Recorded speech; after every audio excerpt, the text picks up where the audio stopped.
Muy buenas tardes a todos y bienvenidos al Espacio Ardemans, un día más.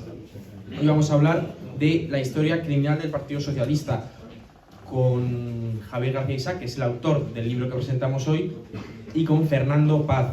Les agradecemos su presencia entre nosotros, y cuando yo mandé este cartel a los conocidos y amigos por WhatsApp, me respondió un amigo que decía: es imposible. La historia criminal del Partido Socialista no cabe en un libro, no cabe ni en la enciclopedia de Larousse, me dijo. Y yo le dije, pues Javier García Isaac ha conseguido sintetizarlo, ha conseguido coger lo más importante y ha conseguido hacer este magnífico libro que les recomiendo a todos que se hagan, porque no solo por su importancia, sino porque además está el autor aquí y que lo dedique pues es importante. Pues tiene la palabra Fernando Paz.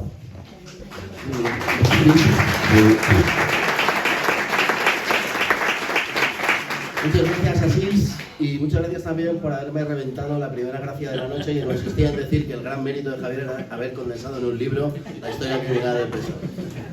Pero bueno, suelo decir con alguna frecuencia que España tiene dos desgracias históricas.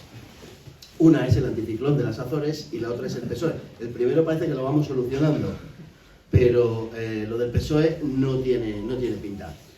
Decía lo del anticiclón porque pues durante mucho tiempo la verdad es que ha sido una verdadera desgracia para España, para el campo español y para nuestras posibilidades de desarrollo, pero a fin de cuentas es una cuestión natural. Pero lo del PSOE es peor porque es una decisión humana, en definitiva, ¿no?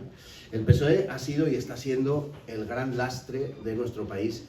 Es una máquina de poder implacable, dispuesta a cualquier cosa, como todos sabemos, para conseguir el poder y para preservarlo.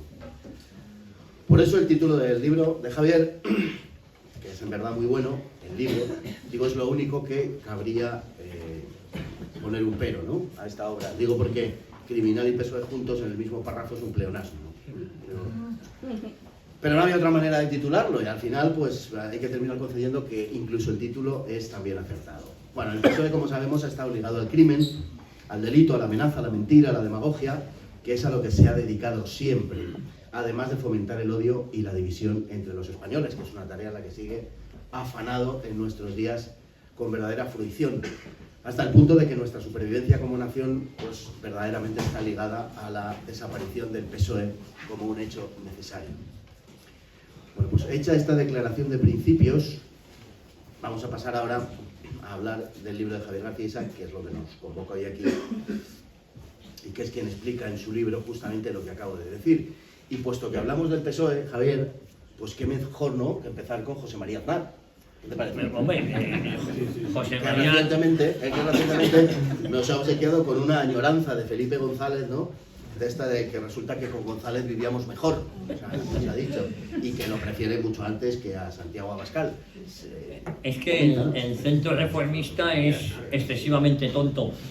Bueno, yo lo primero agradeceros a todos ustedes, a todos vosotros que estéis hoy aquí en un día tan complicado, y eso que no hay fútbol, pero hay lluvia, ya sabemos que en España Fernando odia la lluvia, el sacar a Fernando de casa cuando llueve, ya verdad, Fernando es un... ¿Qué capacidad de improvisación? No odio la lluvia. Odias la lluvia profundamente. No, odio el frío, ¿no? Tú quieres solo a ti te gustaría vivir en Kenia. Pero en Kenia llueve mucho. Bueno, pero en la temporada de no lluvia. Bueno, pues odio la lluvia, no me he dado cuenta hasta ahora. A Fernando le encanta el cambio climático. Eso es verdad. Pero no el cambio climático cualquiera, le gusta el calentamiento global, porque hay varias fases de cambio climático, ¿no? Tiene que ser el calor. Ahora ya sabemos que ahora llueve, pero nos han dicho que va a haber sequía. En agosto va a haber sequía, a pesar de que en Sevilla han dicho que ya hay agua para los próximos 5 años. Eso es lo de menos. Bueno, todos los males de España se lo debemos al PSOE. Y a José María Aznar lo suyo. Que un pájaro como José María Aznar, su admirador, digo, para que nos fijemos en la tontería, cogiendo el hilo de Fernando Paz, para que un pájaro como José María Aznar, que muchos decían que es el mejor presidente que ha tenido España en los últimos 50 años, para mí el mejor presidente, como dijo un amigo mío, fue el bolso de Soledad de Santa María, que estuvo una tarde de presidente, y efectivamente ese ha sido el mejor presidente de los últimos 50 años, ¿no? Y para que diga que admira al corrupto González, eso nos da la magnitud de la España que estamos viviendo. Es decir, el propio Aznar, que estuvo 8 años, y es verdad que deja... luego había que analizar los datos macroeconómicos y todo esto, pero había mejorado el empleo, aunque era un empleo de aquella manera, luego el boom inmobiliario, pero que llegue él a decir que añora o que está más cerca de Felipe González que de Abascal, que a día de hoy no ha gobernado, te da la magnitud de lo hipnotizado que está una parte de la población española, que están absolutamente hipnotizados. Bueno, en el libro lo que vengo a decir, el que lo haya leído... 130 páginas de escándalos socialistas con González, aquí. 130 páginas. Solo de escándalos con Felipe. Es que hay un tercio del libro que se lo lleva Felipe González, otro tercio los crímenes de sangre del socialismo, y el otro, cómo se matan en el exilio por a ver quién se quedaba con lo que habían robado, los que habían asesinado. Es que no hay más. Es incompatible el progreso de España con el PSOE.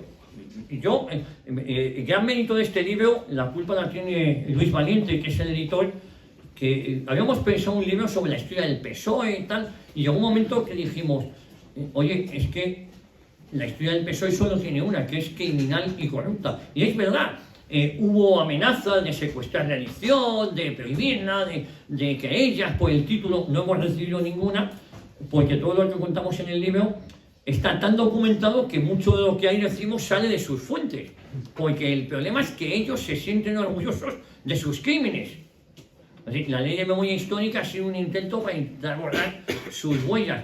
Pero todo en el PSOE, todo es corrupto y criminal, todo. A día de hoy lo estamos viendo.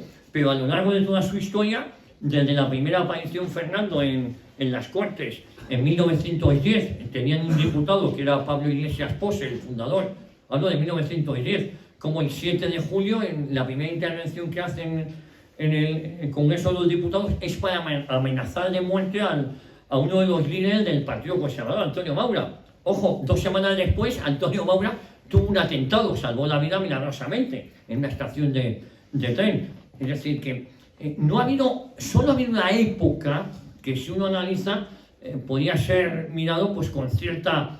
y es cuando colaboran con la dictadura de Primo de Rivera.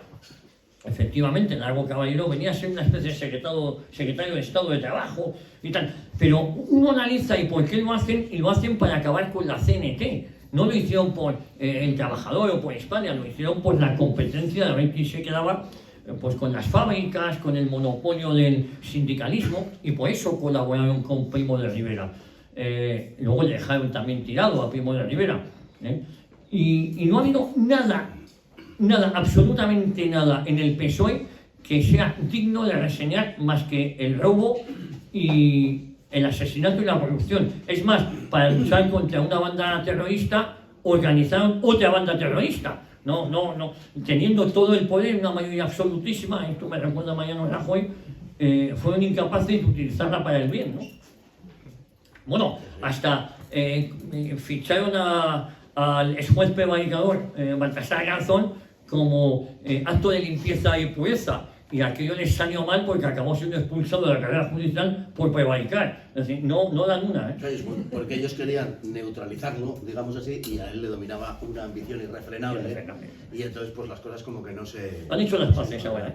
Sí, han hecho hace mucho ya. Hombre, unos chorizos y criminales y el otro prevaricador... Pues, se llevan bien. Bueno, tras las elecciones del 82, un periodista que entonces era muy... En fin, gozaba de una gran consideración, que se llamaba Martín Prieto, dijo que en una... Desapareció unos días, Martín Prieto. Desapareció, sí. No se sabe dónde estaba. No se sabe. Aquí hay cosas parecidas que luego podemos tocar con un poco de cuidado. Sí. Porque tratándose del tema del que se trata, cuál es el verbo más adecuado, no es tocar, pero en fin. Decía que tras ganar las elecciones del 82, Martín Prieto, que pues eso, que era un periodista muy reputado entonces, aseguró que en una cena, después de la victoria del PSOE, Guillermo Galeote, que era el responsable de finanzas del partido, delante de una nutrida representación de periodistas, dijo que al PSOE le correspondía el 10% de la riqueza nacional, que se la iban a apropiar. Igual se quedó corto, ¿no? Pero este hombre era el responsable de finanzas del PSOE, acabaría dimitiendo, creo, por ahí, en el año 90, 91, una cosa así, precisamente, bueno, acusado de una corrupción galopante, y eso sí, él dimite virtuosamente diciendo que no quiere que sus actitudes, en fin, manchen el partido. Joder. Bueno, todos hacen lo mismo, ¿eh? Incluso Óscar López dice que dimite pues para no perjudicar al partido. Todos sienten una fidelidad perruda al partido, que no a España. Pero después de haber estado en el partido y después de haber estado en la fontanería y después de estar haciendo lo que han estado haciendo. Lo que parece claro es que estamos ante no estamos ante episodios ocasionales de corrupción, sino ante una corrupción estructural. Sí, vamos a ver, el PSOE es una máquina de triturar. Y el PSOE prevalece por encima de los demás. El PSOE tiene elementos como Ábalos, que parece que es como si fuera el pequeño Nicolás, no lo conoce nadie. Comentábamos hoy en tertulia, no sé si era Pedro, que a este paso José Luis Ábalos va a quedar para el recuerdo como un exdiputado del Partido Popular que se pasó al grupo mixto. El imaginario colectivo empieza a pensar que Ábalos nunca ha estado en el PSOE, de verdad va a parecer que era del PP en un momento dado incluso. El PSOE es una máquina muy potente, quizás es la mafia española, igual que estaba la Cosa Nostra o estaba la mafia en Chicago, Al Capone. El sinónimo de mafia en España sería PSOE. Y no estoy exagerando lo más mínimo, es en todos los estamentos, todo lo que ha tocado es absolutamente corrupción en todos los ámbitos. Luego podríamos hablar, lo de Galeote también está muy involucrado con la Expo aunque él se fue en el 91, está muy involucrado con la Expo de Sevilla del 92, con el AVE a Sevilla, con el AVE a Barcelona, con las Olimpiadas, donde el AVE en vez de costar 2 acabó costando 22. ¿Os acordáis del escándalo de Flick y Flock? En los que tengan cierta edad, Mr. Convoluto también, que habían desaparecido una serie de dinero y que habían dejado aquí, porque, claro, el talgo es tan bueno, que el rey emérito decidió venderlo a Arabia Saudí, y en España cogíamos tecnología francesa y alemana, pero nada española. Es curioso, lo sabes del año 92, tecnología española llevaba un poco, la tecnología talgo la encasquetó el emérito a Arabia Saudí, pero en España contratábamos tecnología alemana y francesa a cambio de que Francia, como son tan buenos, nos devolvieran Etarras de vez en cuando. Luego los Etarras nos dejábamos nosotros en libertad, porque esto es así. No sé para qué lo pedíamos. No sé para qué lo pedíamos, lo mandábamos a República Dominicana, donde ahora está Felipe González y José Bono. Pepe Bono, que ha salido del armario, está de moda. Saliendo del armario, esto es verídico, no lo digo yo, lo dice él. Nadie sabe la fortuna de José Bono. Un José Bono que es el que le presenta, y lo cuento en el libro, el que le presenta a Zapatero a Pablo Iglesias, y Pablo Iglesias queda un nubilado, entre otras cosas porque Pepe Bono trabajó para un golfo, un viejo verde, como era Tierno Galván, ¿os acordáis que le tocaba? Hay señoritas aquí en la máquina de escribir o en la caja fuerte a Susana Estrada, y parecía que estaba sintonizando una emisora de radio. Digo, pues Susana Estrada, pobrecita, y pertenecía al PSP cuando Tierno Galván era el abogado de los FRAP. Los FRAP era esa organización terrorista que a su vez había fundado un ministro de Exteriores del PSOE, Álvarez del Valle, el FRAP, que asesinó a 6 policías, a uno de ellos a puñaladas. Estaban tan colgados que eran maoístas de tendencia albanesa. Digo, el FRAP. Y el padre de Pablo Iglesias era de esta organización, y el abogado era Tierno Galván y Pepe Bono. Es que Albania era el país lo más moderno. El país pro-chino de la zona del bloque llamado soviético, del otro lado del telón de acero, sí.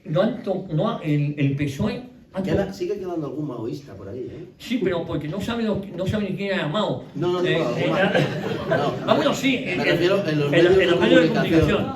Sí, tiene muchas ganas de ir a Ucrania, le van a hacer un fusil a medida. Pues tiene que ser un poquito pequeñito. Lo saben, ¿no? Sí, hay gente que está muy belicosa y tiene ganas de ir al frente. y en concreto a este maoísta le van a hacer un fusil sin bayoneta, para que no se la clave. No sea que se le caiga y se la meta en la nuez. Aquí, ¿sabes?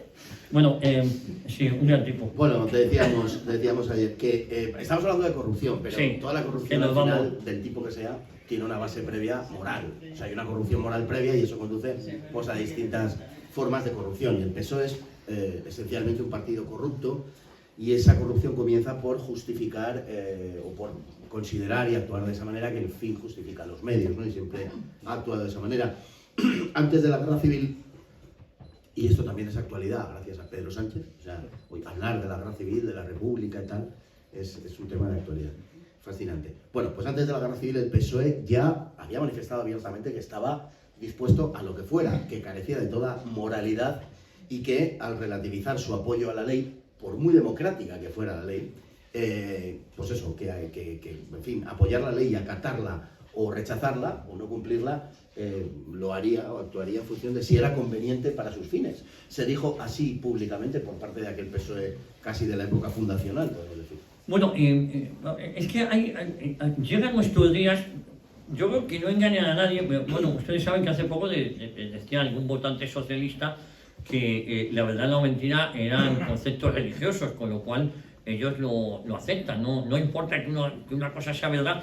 Otra energúmena, una mamarracha, llegó a decir también recientemente en estas entrevistas que hace nuestro medio de comunicación, le dijo a Víctor Quiles que esto era una partida de ajedrez y que no importaba mentir porque ella jugaba al ajedrez. Es decir, la verdad la mentira no les ha importado nunca, ¿no? Y eso, cuando jugamos en diferentes ligas, ¿no? Cuando uno tiene unos principios, que uno se siente mal cuando miente, de vez en cuando dices alguna mentira, pero a lo mejor no te sientes bien, tal, y juegas contra una gente que le da igual, que ellos reconocen que les da igual mentir. Entonces ya estás jugando en inferioridad de condiciones. Esto es así, a mí me cuesta mentir, de verdad. Yo por las mañanas intento exagerar, intento luego reconducirme a mí mismo, ¿no? Digo, joder, no, esto ha estado mal, corrígete a ti mismo y tal. Y uno tiene acento, ellos no tienen conciencia, no tienen un pepito grillo que les esté aquí hablando, coño, que lo estás haciendo mal, que te has pasado, que este no ha sido tan malo, luego ha sido un hijo de puta como otro cualquiera, pero intentas un poco tener esa calidad cristiana. Estamos jugando en distintas ligas, ellos no tienen. El PSOE siempre ha sido marxista hasta el año 79, que no lo abandonaron por nada, sino por un tema de, oye, nos dan pasta, que me dice la CIA y Billy Brandt, que si cambiamos de estrategia, pues vamos a ser el partido de la transición, y no, ningún problema, oye, pues vamos a cambiar, en total. Esto les quedan un par de telediarios a los burócratas de Moscú y a Mao Zedong, que está como una regadera, no hace más que la viuda asesinar gente. Bueno, la viuda no, todavía vivía.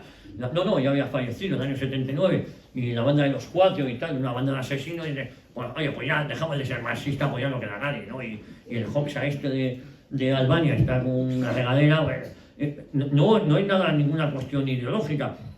De hecho, en los años 30 hay incluso Julián Besteiro, que algunos dicen, oye, podía ser el más honrado, pero nunca renegó el marxismo, era un marxismo teórico. Luego estaba el de Indalecio Prieto y Negrén, que eran dos ladrones, los dos ministros de Hacienda, nos suena como ahora, y los dos eran muy amigos, y luego se mataron en el exilio para ver quién se quedaba con lo que habían robado. Y ese era un marxismo obrero, no habían dado palo al agua en su vida, ni habían visitado una fábrica.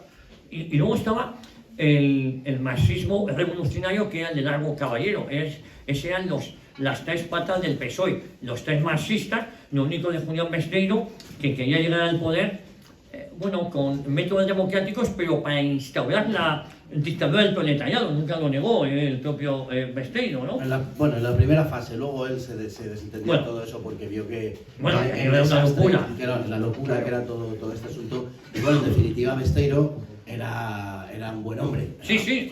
El único honrado, por eso digo, es cuando me ponen ejemplos, digo, Julián Besteiro, pero era marxista, pero era un buen hombre en el sentido de todo lo que rodeaba al PSOE. El PSOE ha sido un partido golpista, estuvo involucrado en la Semana Trágica de Barcelona,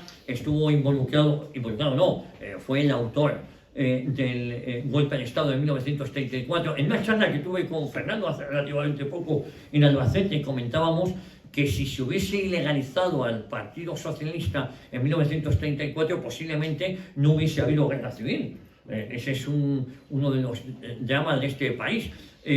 Bueno, y que muestra también Sí. cuál es la actitud normalmente de la derecha, ¿no? Hacia el PSOE, esa actitud genuflexa. Bueno, Lo hemos visto ahora con José María Hernández, diciendo que a él, que esto de Felipe González le pone, el inventor de la corrupción moderna. Sí, que le gusta, que él se siente... Sí, que además están en la misma empresa, aunque en departamentos diferentes, Lo pero mismo. están en la misma... No han estado siempre, ¿eh? Sí, claro, están absolutamente en la misma empresa. Entonces, juegan a lo mismo. Lo del PSOE comentabas tú, el PSOE estaba teledirigido, empezando por el propio régimen, en los últimos años del régimen franquista. El PSOE es una creación del régimen de Franco, desde presidencia de gobierno y desde los organismos de lo que llamaríamos, valga la comparación en España, el Deep State, ¿no? O sea, el Estado profundo, porque en España tenemos muy ligado al Partido Socialista, tenemos un Estado profundo que es el que dirige los grandes rasgos o los grandes caminos por los que discurre la política española y en consecuencia la sociedad española, que es quien articuló el asesinato de Carrero, que es el responsable del 23 de febrero, que es el responsable del 11M y que es el responsable de este proyecto de monarquía confederal que hay hoy en España. Es decir, las 4 grandes decisiones políticas, no las pequeñas decisiones del día a día que generan esas peleas intrafamiliares y estas cosas, sino las grandes decisiones que dirigen el país en un sentido o en otro, están teledirigidas, por decirlo así, desde unos determinados centros, desde unos determinados sitios que siempre han sido el mismo en los últimos 50 años y que siempre redunda en beneficio del Partido Socialista Obrero Español. Desde luego no es ninguna casualidad, claro. No, tú hablabas del 23F, si queréis, nos metemos. Yo hablaba de 1934, fueron los organizadores de ese golpe de Estado, pero también fueron los organizadores, esto ya lo sabe todo el mundo, no hace falta. Mi amigo José Antonio, es una frase que la odio, lo dice todo el mundo. Bueno, pues esto ya lo sabe todo el mundo, aunque no lo digan. ¿Quién estaba detrás del 23F? Fue un golpe de Estado tanto de Zarzuela como de Felipe González, vamos, del PSOE, pero eso no es, no estoy diciendo nada nuevo que no conozcamos ninguno. Es decir, él iba a ser el vicepresidente de gobierno y algunos ministros y todos conocían esa composición. Esto ya, a día de hoy, esto ya no se puede ocultar. Luego hemos visto cómo en el 2017 también han sido sumamente comprensivos con la intentona golpista en Cataluña, el 1 de octubre, porque ellos, y lo peor de esto, hay gente que dice, no, lo hace por 7 votos, no, si lo peor de Sánchez o del PSOE de ahora, que es el mismo de siempre, el PSOE va en continua evolución. Si os dais cuenta, el PSOE prescinde de determinados personajes, pero el PSOE siempre permanece, esto es una mafia que dice, bueno, hay personajes que irán pasando, otros vendrán, otros irán, pero esto, el PSOE, la mafia, siempre permanece y además permanece por el consentimiento de esa derecha cobarde, ¿no? Como andar. Es como ver El Padrino 1, 2 y 3, ¿no? Sí. La familia siempre está ahí.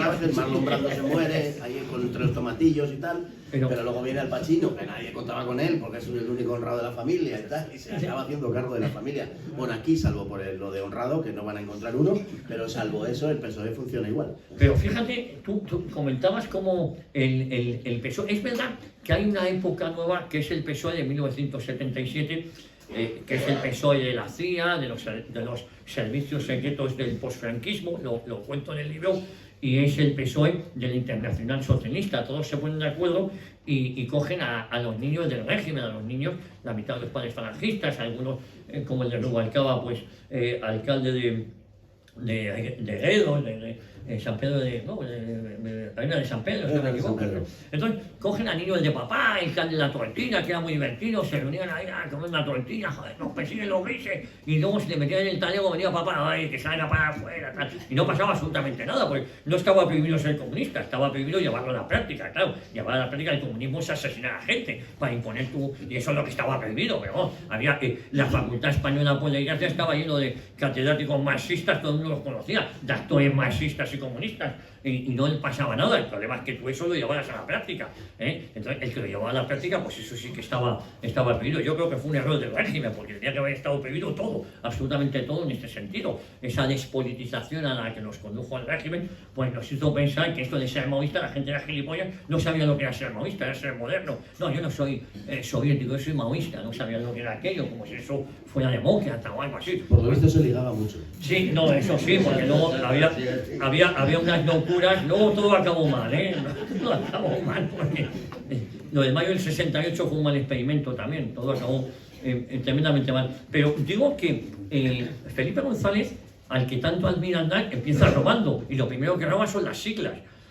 Saben ustedes que el Ministerio del Interior se abre un día antes para que él inscriba sus siglas. Entonces, cuando lleva el mamarracho de Rodolfo Llopis a inscribir sus siglas, resulta, no, ya están cogidas. Pero si ahora es cuando había... No, es que... El PSOE soy yo. Es el PSOE, dice, no, Felipe González lo inscribió ayer. ¿Cómo? Y entonces tuvo que escribir las siglas como el PSOE histórico. Y ese mismo año, en el 77, hubo 3 congresos. El primero fue el de Rodolfo Llopis, que fueron 4 gatos del exilio, que de verdad que estaban fanatizados y les faltaba un tornillo y medio. Y luego estaba el de Tierno Galván, que esté un poquito más listo, y dice, me parece que nos vamos a ir con nosotros, donde estaba José Bono, que luego hizo una buena carrera, y luego estaba el de Felipe González, apoyado por todos, porque la transición se hace para que gane Felipe González. Le ponen hasta un medio de comunicación como es El País. Manuel Fraga puso 300.000 pesetas para fundar El País. Y recuerdo que Jesús de Polanco, al que conocí en una anécdota, acaba contando, no sé si era Ramón Tamames, le dice, oye, que estos se piensan que yo soy rojo, que no, que esto es negocio. Y era negocio, porque le habían montado El País como un medio de comunicación para la oposición. Es decir, todo estaba pensando. A mí me cuentan que Felipe González lloró amargamente en las elecciones del 79 porque todo estaba pensado para que él ganara. Pero y fue cuando Alfonso Guerra dijo aquella célebre frase de los españoles se han equivocado. Se han equivocado. Porque el PSOE no ganó las elecciones. No ganó, porque estaba pensado para que ganara. Pero es todavía peor porque Adolfo Suárez ahí tomó una postura más beligerante y le llamó marxistas. Y en cambio Manuel Fraga jugó ser Adolfo Suárez y por eso Manuel Fraga se quedó fuera de juego. Y por eso el más votado fue UCD. Bueno, y salió unas fechas antes, pero muy poquito antes, salió Adolfo Suárez en una locución televisiva a acusar al PSOE de que quería quitar la religión de los colegios. Sí, por eso digo que Sí, eso sí. hizo que la gente al final se asustara y votara, porque estaban pintando, y votara votara a la UCD. No, pero la maniobra era llevar a Felipe González al poder, llevar a Felipe González al gobierno. Felipe González sabía perfectamente a qué estaba jugando. A Suresnes él llega escoltado por la Guardia Civil, con un pasaporte expedido por la Guardia Civil y con un señor de la Guardia Civil, con él, literalmente.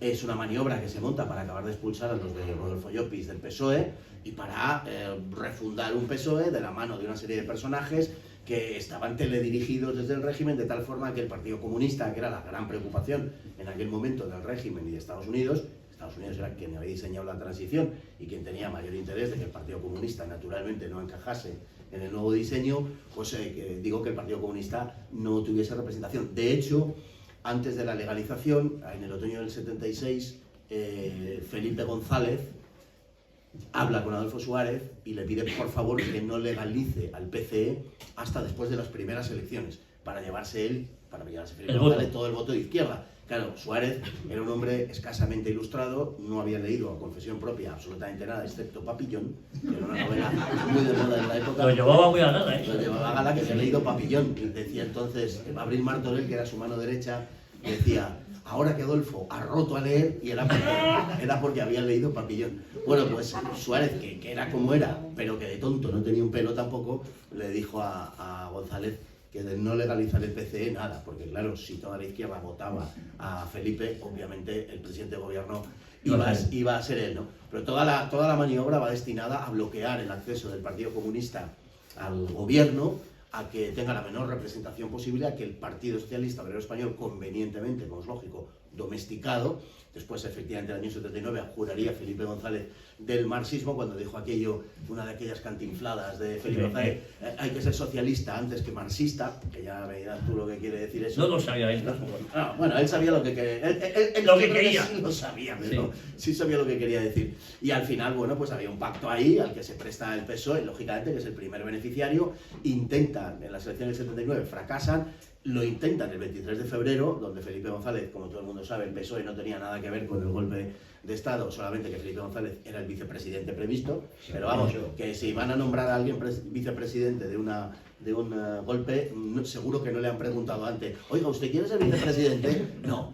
A mí ponme. Y en fin, lo que hace el PSOE es que tiene un compromiso con los agentes que diseñan la transición y lo primero que hace González cuando llega al gobierno en diciembre del 82, que es cuando toma posesión, es abrir la verja de Gibraltar e iniciar las negociaciones para la entrada de España en la OTAN y en el mercado común. Las dos estaban, por cierto, condicionadas para que España pudiera entrar en el mercado común, la Comunión Económica Europea, entonces tenía que ingresar en la OTAN. Y entonces el PSOE, que dice de OTAN entrada, de OTAN no y tal, va a ser fuera, y toda la historia, da la vuelta al asunto y dice que bueno, que como ya habíamos entrado en la OTAN con Leopoldo Calvo Sotelo, que ya para qué nos vamos a salir, que ya es tontería lo de salirse.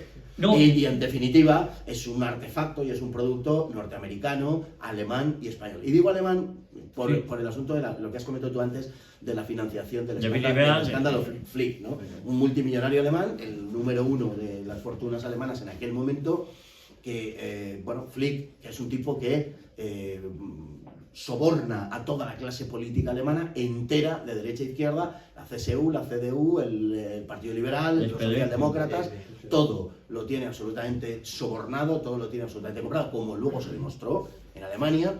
Y aquí, pues a través de una fundación, la Fundación Friedrich Ebert, que estaba ligada al Partido Socialista Alemán, al SPD, entrega unas nutridísimas cantidades de marcos, la primera entrega es de 1 millón de marcos, que entonces era una auténtica barbaridad, para que vayan a parar al Partido Socialista. Todo esto se vio luego en el Parlamento, en sede parlamentaria, en una comisión parlamentaria, y quedó clarísimo. Es decir, nadie albergó ninguna duda. El único problema era que entonces no era delito todavía, cuando se habían producido los hechos, no era delito la financiación extranjera.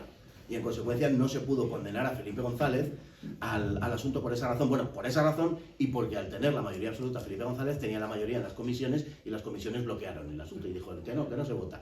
Es muy democrático todo. Pero es un partido que está corrupto incluso en su versión moderna, en su versión actual, desde sus orígenes. Corrupto política, corrupto ideológica y corrupto económicamente desde el principio. Bueno, Rodolfo Llopis, el año 82, que gana Felipe González, me parece que son 202 diputados, se va al exilio, y muy en Francia.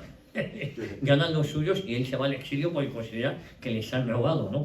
Este invento de Felipe González y del PSOE de exilio, que es verdad que en ese momento había dos PSOEs, el PSOE de los extractores del régimen, que apoyan que había que inventarse una transición. El régimen comete varios errores, uno de ellos es la despolitización de la sociedad y la culpabilización de todo el Partido Comunista. Entonces había que echar toda la culpa al Partido Comunista, cuando en verdad la mayoría, la totalidad de los crímenes que se cometen en la España en los años 30 y en la Guerra Civil es responsabilidad del PSOE, que era el partido mayoritario, era quien gobernaba. Incluso la matanza de Paracuellos, cuando las permite un jovencísimo Santiago Garrido, tenía 21 años, no lo olvidemos, era el presidente de las Juventudes Unificadas Socialistas y Comunistas, pero él venía del PSOE, no venía del Partido Comunista, luego se pasó al Partido Comunista. Todas las grandes matanzas las permite el Partido Socialista, pero en pos de la reconciliación, que se hizo muy bien, el pueblo español estaba reconciliado, y lo cuento en el libro, en el año 40, pero todo era una mentira, no una mentira, para mí fue un error esa despolitización, porque luego llegamos en el año 77, y la mayoría de ustedes se acordarán, la UCD se llama así, Unión del Centro Democrático, porque el movimiento no era ni de derecha ni de izquierda. No era gente, bueno, si no es de derecha ni de izquierda, será de centro. Entonces la gente, cuando gran parte de la gente que estaba despolitizada, cuando votaba la UCD, pensaba que estaba votando al movimiento, porque no eran ni de izquierda ni de derecha. La palabra centro no existía en España, resurge con la UCD. Entonces la gente vota a la UCD mayoritariamente, insisto, porque estaba absolutamente despolitizado, y si no eres de izquierda ni de derecha, eres de centro, y por eso se llama Unión del Centro Democrático. Y esto, que puede parecer anecdótico, era cierto, no se sabía. Y entonces se criminaliza al Partido Comunista y se olvida la responsabilidad del Partido Socialista, y se le lava la cara. ¿Por qué? Porque los niños que fundan el Partido Socialista del 77 eran todos niños del régimen, eran hijos de papá, que eran vistosos, ministros, secretarios secretarios generales, alcaldes de pueblo, gente que estaba vinculada al movimiento, que si sindicato, que si tal, que si el diario Pueblo, que si Emilio Romero. Te quiero decir que no estaba mal visto, pues esto va a ser una democracia, ¿no? La gente no sabía lo que era el Estado autonómico, excepto 4, no se veía, de verdad, esto hay que entenderlo en esta situación. Y luego llega Zapatero, por culpa de José María Aznar, y también lo cuento en el libro, Zapatero, cuando en el año 2002, si no me equivoco, 2001-2002, en sede parlamentaria condena el 18 de junio de 1936, claro, en 2002, ¿no? Y condena, en un 20 de noviembre, condena el 18 de julio. Lo que está haciendo en ese momento es escribir el preámbulo en la Ley de Memoria Histórica, cuando se habla de la superioridad moral de la izquierda. No, mentira, la superioridad moral de la izquierda se la dio José María Aznar al PSOE de Zapatero. Y Zapatero, que llegó ahí, que sea Bambi, que sea tonto, que sea tal, estaba muy ideologizado. Y entonces, que el PSOE en el fondo estaba muy ideologizado, pero no la generación de los Bono, de los... Luego sí, de los Felipe González. Estos eran niños de papá, la educación que habían recibido pues era otra, y eso pues se les había quedado una España unida. No sé si me entendéis. Y entonces cuando llega Zapatero dice, yo soy heredero del PSOE en el exilio. Y él recupera el PSOE en el exilio. Y lo que hace es unificar ambos PSOE. Es verdad que hubo una época en que existían dos PSOE. El de Felipe González no es que ninguno de los dos fuera bueno. Uno era ladrón, corrupto y asesino, y el otro era, pues no se imagino, era heredero del otro PSOE. Y lo que hace Zapatero es unificarlo en un acto de maldad sin límites. Y luego Sánchez es la evolución de todo aquello. Es decir, bueno, pero Javier, de esto ya hace 20 años, hace mucho tiempo, vamos a algo más actual. Más actual, ¿no? Vamos a la guerra civil. A las chicas. No, digo a las mujeres de... El discurso, no, digo... A las otras mujeres, sí. El discurso historiográfico de la izquierda viene sosteniendo desde hace mucho tiempo que el golpe de Estado del 18 de julio, la sublevación, el levantamiento, el alzamiento, se debe a una situación de desorden generada por los fascistas con el expreso propósito de crear el caos y de esa manera justificar el golpe y tal, ¿no? Bueno, básicamente se apunta a la Falange como la causante de esta situación, ¿no? Lo malo es que la realidad histórica pues les desdice absolutamente, ¿no? La violencia política, la militarización de la política existía y era muy anterior a que se fundara la Falange, los asesinatos políticos ya, pues ni te cuento, y de hecho, no solamente eso, sino que recordamos cómo después de la fundación de la Falange son los socialistas y otros grupos también, pero fundamentalmente los socialistas, los que se lanzan a una campaña de asesinatos contra los militantes de la Falange, que tienen que padecer hasta 11 muertos en sus filas antes de que dé ninguna represalia. Es decir, que la violencia vino por parte de una izquierda que llevaba ejecutándola y ejercitándola desde hacía largas décadas. Y, como digo, asesinaron a 11 chicos, porque era gente, por lo general, muy joven. Y, de hecho, el hecho que provoca la primera represalia mortal de la Falange es el asesinato de un joven de 18 años, Juan Cuéllar, en la casa de campo de una manera particularmente horrible, pues estampándole un cántaro de vino en la cabeza y después, pues, en fin, con una celebración de las Juventudes Socialistas que se estaban reuniendo entonces en la casa de campo, en la cual pues no faltaron los bailes en torno al cadáver, las burlas, las mofas, e incluso se dice que la dirigente de las Juventudes Socialistas, Juanita Rico, orinó sobre el cadáver descompuesto de Juan Cuéllar, al que, como estaría el cadáver, porque que incluso a la madre no se le permitió verlo, porque era absolutamente irreconocible y había sido literalmente masacrado por una turbamulta de los que se llamaban los chiviris por entonces, ¿no? Sí. Bueno, la izquierda hizo todo lo posible, y particularmente, como digo, el PSOE hizo todo lo posible por generar esa atmósfera de odio, esa atmósfera de enfrentamiento, de violencia y de muerte, y cuando, lógicamente, pues después de sufrir, como digo ya, una serie de crímenes insoportables, la Falange dio la represalia, eso ha servido para justificar el que los fascistas provocan la situación de desorden en España para justificar el golpe. Bueno, yo en el libro cuento de forma personalizada el asesinato de Juan Cuéllar y de otros tantos. Y Falange se funda en 1933 y los crímenes empiezan 2 días después del advenimiento de la Segunda República, ya en abril de 1931. Te quiero decir que no hay que esperar mucho más. La quema de iglesias, de conventos, es desde un primer momento, no es que esperaran. A pesar de que ellos gobernaban, esto es curioso, en la historiografía, si uno lee, lo llaman, digo por pasar muy rápidamente, el bienio reformista, lo llaman, no reformaron nada. Es más, duró 2 años porque entre ellos mismos se estaban matando. Me refiero a los 2 primeros años. Cuando se convocan elecciones anticipadas en 1933 y lo ganan las derechas, la derecha siempre muy cobarde, muy timorata y muy tibia, rehúsa la responsabilidad de gobernar para no ofender a nadie y le dejan al Partido Radical, que venía a ser una especie de UCD, una especie de ciudadanos. Digo, pues el experimento centrista en España siempre ha fracasado. Sería un partido radical, luego sería la UCD y luego sería Ciudadanos, para que nos pongamos, y todo fracasa. Y la celda que gana mayoritariamente le permite al partido de Lerroux que sean ellos los que formen gobierno, y la mayoría parlamentaria se la iban a dar a ellos. Bueno, cuando en octubre del 34 deciden meter a 3 ministros, ojo, que esta es otra de las grandes mentiras. La intentona golpista del PSOE estaba desde antes, desde el día siguiente de ganar las elecciones.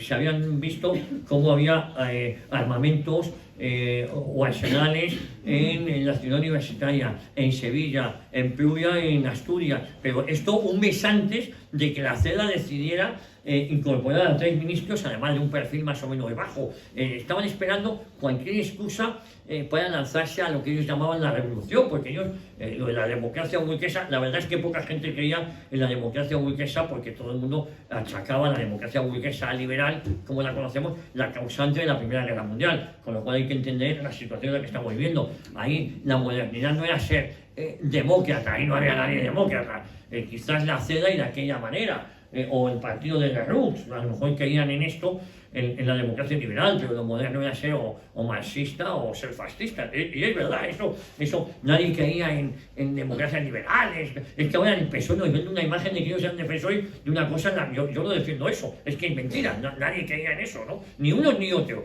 Pero los que llevan la iniciativa de acabar con el régimen son ellos. Ellos decían que la democracia burguesa, la república burguesa, les sería útil mientras los resultados les fueran favorables. A partir del año 33, que es curioso, lo llaman el bienio negro, pero lo llaman el bienio negro porque ellos se lanzan continuamente a no dejar gobernar. Todo era una excusa. Bueno, ya lo habían hecho ellos antes, porque las sublevaciones, las intentonas golpistas o revolucionarias de los anarquistas también habían sido continuas, ¿no? Lo de Casas Viejas es lo que le cuesta el gobierno a Manuel Azaña. Es decir, sí, la caída. Con retraso es lo que motiva que el PSOE se desentienda de la tarea de gobierno, porque claro, no puede apoyar un gobierno que ha ordenado los tiros a la barriga contra los campesinos rebelados en Casas Viejas. Y entonces, a partir de esa ruptura que tiene lugar en el verano del 33, el PSOE deja de colaborar con la República, con la gobernabilidad de la República, y literalmente se echa al monte. Es decir, es entonces cuando decide ir por la vía insurreccional. Ya no sostiene nadie, ni siquiera los historiadores, digamos, más afectos a la causa, ya nadie sostiene que la revolución del 34 es la respuesta a la entrada de la CEDA en el gobierno, que es que no es así, claro. Pero llevaban meses preparándola, y eso no tiene duda nadie. Bueno, y luego, pero tú comentabas cómo el asesinato de Juan Cuéllar motiva la reacción de Falange, que los periódicos de izquierda lo llamaban Funeraria Española, en vez de Falange Española, el ABC, entre otros. Sí. Por cierto, luego se llevan a varios trabajadores de ABC, vaya vergüenza para el periódico ABC, que lo que aspira es a ser el país. Lo que pasa es que el país se ha quedado sin lectores, con lo cual el ABC también es igual que el Objective. El Objective es el periódico digital que lee la gente que vota a Vox, pero que quiere ser el país del siglo XXI. Ha llegado un poquito tarde, un poquito tarde. Y en este contexto tenemos que se exagera la represión de la intentona golpista del 34, pero se exagera a límites insospechados. Y como ahora, porque la historia se repite en esto, esos medios de comunicación también timoratos dan pábulo y una aureola de aventureros a los asesinos de Asturias. Digo a Asturias porque es el único sitio donde había triunfado la intentona golpista, y como si fuesen aventureros, asesinaron a 33 curas, sacerdotes, en total entre los represaliados y los gente sublevada, unos 1.500 muertos, costó la revolución, la intentona golpista del PSOE. En Cataluña la verdad es que los escamots, los valientes aguerridos separatistas, en cuanto oyeron 2 cañonazos, no se presentó nadie voluntario, es decir, había muchísimos más fusiles o armas que voluntarios. Fue un fracaso, porque habían preparado una serie de autobuses para recoger a voluntarios del Partido de los Mataculas, de Izquierda Republicana. Digo el Partido de los Mataculas porque luego no quedó ningún sacerdote vivo en Cataluña, asesinaron a prácticamente todo el que cogieron, excepto unos cuantos que eran separatistas. Bueno, eso era experto en la CNT. Sí, eso la CNT, que era lo que dominaba en Cataluña y no dejó. No dejaron un cura vivo. Bueno, Por eso es curioso que oye el Junqueras y esto digan que son católicos. ¿No? Recuerdo que estaban el gobierno de Artur Mas, fue a la beatificación de 7 sacerdotes y había un gobierno de coalición con la Izquierda Republicana. Digo, coño, pero si la beatificación de estos sacerdotes los ha asesinado el partido de tu vicepresidente de gobierno. Esto pasa en España, ¿eh? Esto es curioso, la misma sigla del odio, los que han asesinado a los 7 curas que estaban beatificando, era el partido que formaba parte del gobierno del presidente que iba a la beatificación de los 7 sacerdotes. Y no pasa nada, pues no lo cuentan, no, con tal de no. El caso es que el Partido Socialista son el instigador de la mal llamada Revolución de Asturias del 34, que fue el preludio de la Guerra Civil, y que la derecha tiene mucha parte de culpa porque tenía las herramientas para haber ilegalizado a los grupos que participaron en ello. Pero hay un tema, y no quiero dejar pasar antes de que se me pase. Largo Caballero estuvo involucrado, fue uno de los mayores instigadores, y hubo un fiscal que le tocó investigar su causa. El fiscal se llamaba Valentín Gamazo. Cuando en julio de 1936 estalla el alzamiento cívico-militar por parte de aquellos que dijeron, es que o nos sublevamos o nos matan, con lo cual está más que justificado, y eso lo demuestro en el libro. A Valentín Gamazo le dice que se vaya al campo, pues claro, dice, yo no he hecho nada. Bueno, usted ha investigado a Largo Caballero, y eso es un delito. Bueno, yo, era mi trabajo, voy a investigar. Bueno, algo parecido le pasó a Melquiades Álvarez, que a pesar de que era masón, le tocó defender a José Antonio porque era el decano del Colegio de Abogados, y para protegerle le dice el PSOE que se vaya a la cárcel. Me van a meter en la cárcel para protegerme, claro, fue degollado en la cárcel. Bonita manera de protegerte que tenía el PSOE. ¿Qué estará pensando ahora mismo el juez Peinado? Sale con cuidado, porque a Valentín Gamazo, pues mucho menos, se va, aparece en milicianos del PSOE, tenía 4 hijos, 3 o 4 hijos yo creo, y delante de él le asesinan a sus hijos de menor a mayor. Luego le asesinan a él, luego llaman a la puerta y a la viuda le tiran los 5 cadáveres. Esto es historia, no es. Valentín Gamazo a día de hoy no tiene ninguna calle, ni sus hijos tampoco. Sabemos lo que le pasó al hijo del coronel Moscardó. Bueno, lo que le pasó con su hijo Luis, no fue asesinado él solo. Claro, el coronel Moscardó, yo en el libro sostengo, esto lo cuento en un libro que tú y yo tenemos, Franco en el banquillo, donde, claro, el coronel Moscardó, viendo lo que había pasado en el cuartel de la montaña, que todos los que se rinden y todos los heridos, luego fueron todos asesinados. Dice el coronel Moscardó, yo para aquí voy a no van a matar a todos. Entonces aguanta y días después asesinan a su hijo, no solo a su hijo, lo asesinan con otras 63 personas más que pasaban por allí. Es decir, todo esto es la retaguardia, ¿no? Lo asesinan, Javier, no puedo dejar pasarlo, como consecuencia, y esto lo suelen esgrimir determinado tipo de historiadores diciendo, bueno, pero no lo asesinaron para que rindiera el Alcázar, no propiamente, sino que lo asesinan días después como consecuencia de un bombardeo de los nacionales. Es decir, porque esto era una práctica habitual durante la guerra en la zona del Frente Popular, cuando se producía un bombardeo, como represalia, se fusilaba, se asesinaba a los presos. En la zona nacional jamás pasó tal cosa, pero era práctica común en la zona republicana, en la zona del Frente Popular. Y con motivo de un bombardeo sobre Toledo, el hijo de Moscardó es asesinado.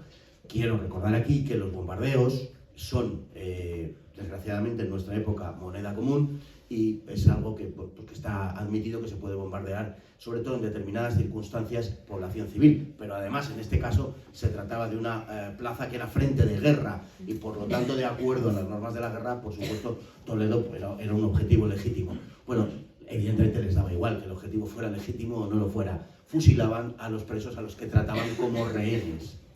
Y eso es lo que le pasó al hijo de Moscardó. Y además es asesinado con otras 63 personas más civiles o algunos militares retirados, pero que no habían pegado un tiro, no les había dado tiempo. Llevaban en la cárcel desde junio de 1936. También hay un detalle que cuento en el libro, que es el diferente trato, porque siempre comento esto y los que me escuchan por las mañanas, y es verdad que hubo gente buena en ambos bandos. Mi abuelo estuvo en el bando republicano porque le tocó la mili en Valencia, ¿no? Era ingeniero y de repente, como eran unos analfabetos, pues le hacen capitán de la República, después de hacer jabones. Suerte para él que no había pegado un tiro en su vida, pero esto era como se hacían las cosas. Pero solo un bando tenía razón, ineludiblemente los que hemos estudiado, sabemos, y es el que ganó. Solo ese bando. España comete un error gravísimo permitiendo en 1977 que las siglas del odio se reincorporen a la vida civil, a la vida pública, como si nada hubiese pasado. Ese error que cometimos en 1977 es el que estamos pagando hoy. Es decir, sí que hubo gente buena en ambos bandos, la reconciliación, jiji. Yo no lo hubiese hecho así, yo creo, de verdad, y esto lo digo porque soy un firme defensor de la pena de muerte, soy de los que opina que en España se fusiló poco, pero insisto, esto es una opinión mía. De 50.000 penas de muerte, no llega a 50.000, se acaban ejecutando unas 14.500. Se salvó. El imaginario colectivo acaba diciendo que se ejecutó mucho. No, yo soy de los que opinan, y de verdad es una opinión muy personal, que se salvaron a demasiados asesinos. Y es verdad, la mayoría de estos cuya pena fueron conmutados lo fueron porque a su vez habían asesinado a los testigos. Por ejemplo, el abuelo de Pablo Iglesias, el fundador de Podemos. No quedaban testigos, y si no había testigos de aquello, no se ejecutaba la pena. ¿Y saben ustedes lo que pasó? Que la mayoría de esos supuestos asesinos, que para mí sí lo eran, la generosidad inmensa del régimen en pos de la reconciliación los colocó de funcionarios, porque nadie les quería dar trabajo. Y entonces luego encontramos que mucho rojo de sindicatos de la época que estaban ahí metidos. Y es por eso, porque se fue excesivamente condescendiente con asesinos y criminales. Insisto que esto es una opinión muy personal. Yo estoy encantado con la reconciliación, os quiero mucho a todos, pero sigo pensando que se perdonó demasiadas vidas de culpables y de asesinos, pero en exceso. Entonces, no es que Franco mandara a fusilar, que no mandó a fusilar a nadie, es que al contrario, salvó la vida a demasiados criminales y asesinos. Pero insisto, no quiero que ustedes piensen como yo, porque yo creo que esto es una opinión excesivamente radical. No, yo no sé si se perdonó demasiado, porque quiero pensar que nunca son demasiados los perdonados. Sí, pero sí es verdad, y es un hecho histórico indudable, que se perdonó a una gran cantidad de personas que eran asesinos sin posibilidad ninguna de defensa, y que en muchos casos se hizo por cuestiones como, bueno, razones de edad, podemos decir, razones incluso de necesidad. Hay cartas donde las mujeres piden el indulto de sus maridos y normalmente son atendidas. Bueno, el fantástico libro que ha publicado Miguel Platón, que ha sacado actas. Cualquier excusa era buena para un año y medio perdonar la vida, aproximadamente, sí. Efectivamente, y ahí está la documentación que aduce Miguel Platón, que es el único que ha estudiado esto, y que bueno, esto como que se ha convertido sencillamente en un arma del esgrima ideológica y política en España. Sinceramente, pues hay que decirlo, todo este tema de la represión, todo este tema de los fusilamientos y demás, sencillamente no es serio. La documentación fundamental de este asunto, que está en el archivo de Ávila, solo la ha tratado Miguel Platón. En España se llevan décadas hablando de cifras, de causas, de juicios, de condenas, sin que un solo historiador haya ido al archivo de Ávila, hasta que ha ido Miguel Platón a hablar de esto. Es decir, se han estado dando cifras de un modo absolutamente gratuito. Se ha hablado de 50.000 fusilamientos en la posguerra, de 70.000 fusilamientos en la posguerra, y no es verdad. De hecho, las cifras que se dan ahí son de unos 12.500 aproximadamente, más unos 2.000 probablemente el año 39, antes de que todo esto estuviera reglamentado, con lo que puede estar efectivamente la cifra que daba Javier hace un momento de unos 14.000 y pico, sobre un total de unos 25-30.000 casos que se vieron en la posguerra, no los 200.000 que nos están contando, etc. Y además, precisamente por instigación del PSOE, lo que se está haciendo es, como tantas veces, una gigantesca ceremonia de la confusión donde se mezclan casos en los que efectivamente hay algunos inocentes o gente que fue enjuiciada sencillamente por su pertenencia a un sindicato, una organización o un partido político, y criminales, en fin, con varias causas y con varios, iba a decir, en fin, muertos sobre su conciencia. Había algunos que es para dudar que la tuvieran. Y se ejecutó en los casos fundamentalmente, no digo que no haya ningún otro, porque estadísticamente eso es imposible, pero se ejecutaron los casos en los que, por decirlo así, el reo era insalvable. Porque además a las causas, como Platón ha aducido con enorme convicción, se le sumaban normalmente informes de la falange local, de su lugar de procedencia y de la Iglesia. Y los informes o eran positivos para el reo o no eran atendidos. Es decir, que no, de nadie se decía, no, ¿cómo va a condenar a este a no sé qué? Fusílenlo y tal. Todo lo contrario. Si el informe era desfavorable, no se atendía.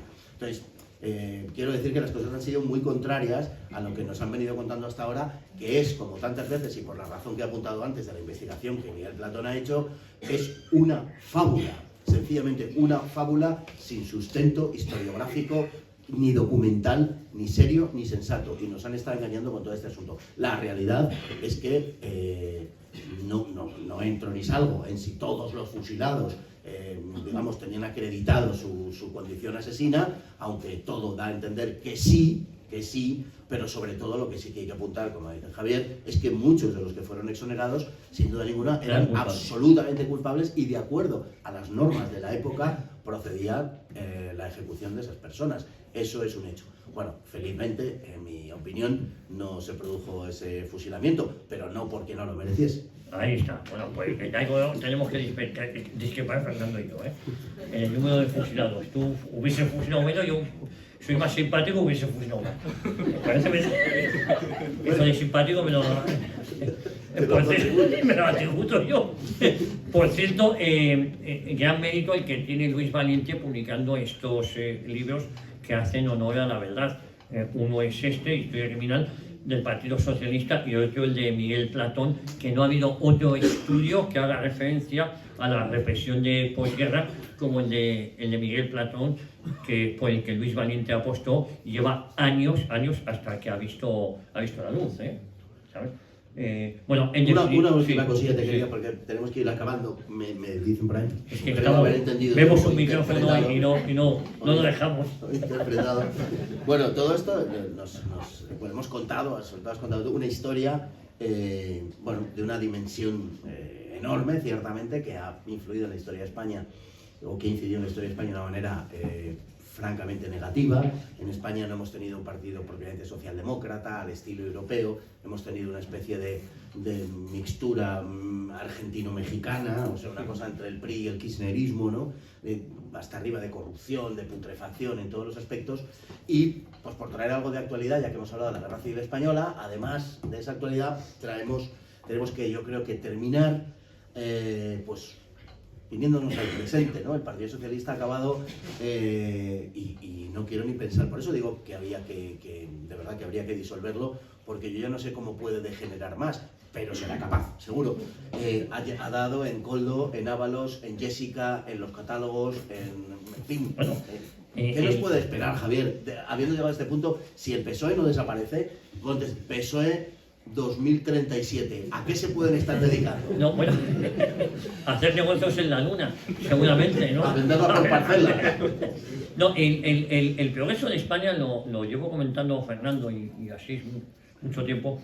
El progreso en España es incompatible con la existencia del PSOE y nos tenemos que dar cuenta de eso. Hoy hemos puesto en la boca del lobo, esto es un inciso, una mamarracha, que era policía municipal y era agente municipal en una comisaría de la Comunidad, diciendo que el progreso está en ir como nuestros padres y abuelos viajaban. viajaban con un coche compartido.